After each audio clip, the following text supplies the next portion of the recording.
بسم الله الرحمن الرحیم. د خبرونو سرچینې د ملي دفاع وزارت لخوا د پاکستان د دفاع وزیر د وروستیو څرګندونو ته غبرګون. ترکیه ته د عامه روغتیا وزارت د درملو او روغتیايي محصولاتو د تنظیم لوی رئیس او تخنیکی پلاوی سفر. او د استرالیا سویل ته نږدې په سمندر کې یوه الوتکې د لوېدو له امله د 3 تنو وژل کېده.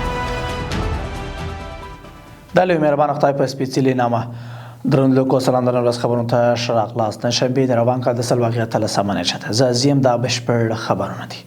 ملي دفاع وزارت وایي چې د پاکستان د دفاع وزیر د وروستیو څرګندونو په غبرګون کې چې د پاکستان په پلازمینه اسلام آباد کې د وروستي پیښې په تړاو افغانستان ته ګوته نیول هیڅ ډول منطق او بنسټ نه لري. د ملي دفاع وزارت په وینا چې پاکستانی چارواکي د دغه ډول څرګندونو سره نه په خپل امنیتي ناکامیو پرده اچولی شي او نه ستونزې حلولی شي.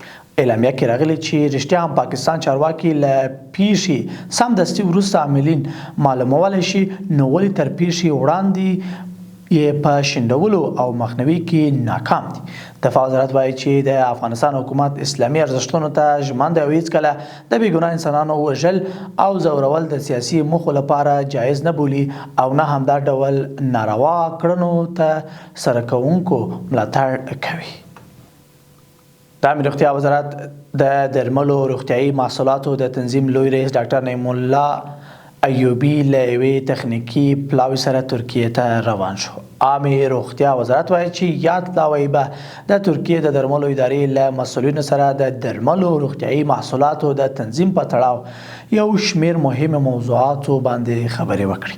یاد وزارت زیاتوي چې د دې سفر په ترڅ کې به هڅه وشي چې هیوادوال ته په مناسبه بیه د لوړو کیفیت درملو برابرولو په موخه د دواړو هیوادونو ترمنځ د درملو د تولید او تولید برخه کې لا ښه همغږي رامنځته کړي. یاد پلاوی به دغه راز د ترکیه د درملو له تولیدي فابریکو څخه هم لیدنه وکړي.